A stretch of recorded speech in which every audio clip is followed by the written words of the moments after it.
How was your weekend, guys? I had a great weekend. Well, so. Great these days is so, isn't it? I mean, if you have a so experience with anything, you gotta consider it great because the quality of life, the quality of things, everything seems to be going down.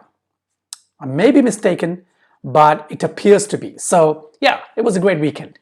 Sat around, went to a party, watched a film in the theater, and yeah, spent some time with the family. Anyway, today I wanted to talk about anger and frustration, right? Anger and frustration, there's many causes to anger and frustration, and there's many dimensions to anger and frustration. So you cannot really sort of bunch anger and frustration together into one kind of bucket, right? But what I'm trying to do is really address anger and frustration that results from things you perceive as either being successful or a failure or good and evil, right? So this is going back to one of the videos I did last week, talking about how perception dictates what's good and evil, right? So I will start this discussion from a quote from Bhagavad Gita, right? Sri Krishna, I know this is not religious, it's very philosophical. It has religious roots, but I don't look at it from a religious perspective. I look at it from a philosophical perspective. So let me sort of open that up. Yes, so this is the quote.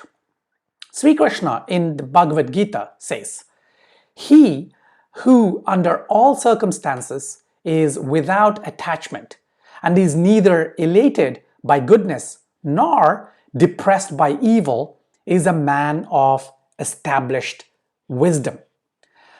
So what Sri Krishna is trying to say is that, or rather is saying, is that a man who is not affected by success or failure is a man of wisdom. And to interpret it in another way is that if you're attached to the outcome of your efforts, right? So the fruits of your efforts, which we all are attached to the fruits of our efforts. If we do something, we expect a return from it. Like, why am I doing these videos, right? I'm expecting a return from them.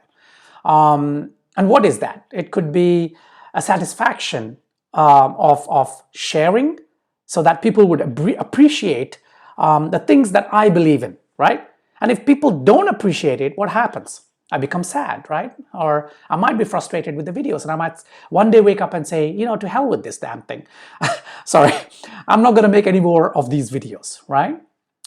But what's happening there? If I receive comments and people are, you know, liking these and the views go up, it makes me happy. Otherwise, it makes me sad and frustrated. So what's really happening is that I'm attaching to the outcomes of my efforts. And this happens in every single facet, on a daily basis, and this is where one of the root causes of anger and frustration comes up. So to handle that, I think it's very important to really look at the efforts on one hand and the results of it on another hand, and detach yourself from the results. Attach yourself to the effort, right? Attaching to the effort, I think, is good in a way, because the effort itself, you cannot really judge the effort, or rather the effort is not judgmental. The effort is only the journey, right? You don't know what's going to happen. So it's okay to be attached to it. In fact, that is your duty. Your duty is to attach to the effort. Your duty is actually to detach from the results of your efforts. In business, for example, if you run a campaign and you spend a lot of money in running a campaign and the results are terrible, then what then happens is you go into depression, you go into anger, you go into frustration. Now, I know it's easier said than done, but let's suppose that you say, okay, I'm going to put my effort into running a campaign, coming up with a campaign, or it could be a client, a project, whatever it is. If you just do that and then leave the judgment of the results, or rather separate yourself from the judgment of the results, that could actually give you strength. I'm not saying that you should not hope for results. Now, hope is different from attachment. You hope for it, and if it happens, fantastic. If not, you're like, okay, what can I do to fix this? What can I do to resolve this? What is my next step? So it's almost the same as, when you fall down, you just get up and you keep walking.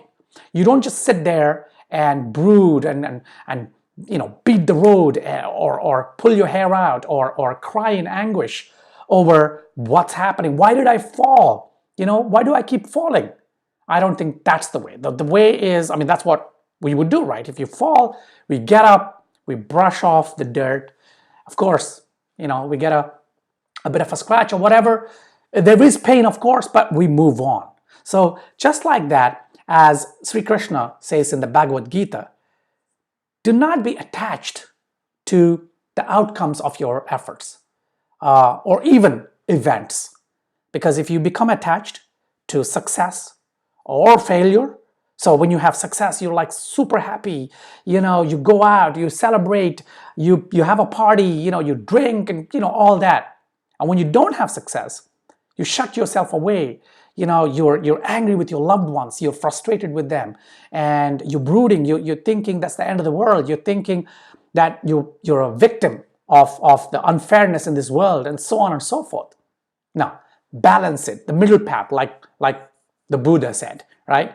The middle path where you're neither elated nor depressed, not just with success and failure. If you see good and bad, right? You see good, do not judge it. Do not judge good and say, wow, this is such a, it's a good thing. And then when you look at evil, do not be attached to evil, but at the same time, do not be also attached to your judgment of that evil, because that's going to make you sad.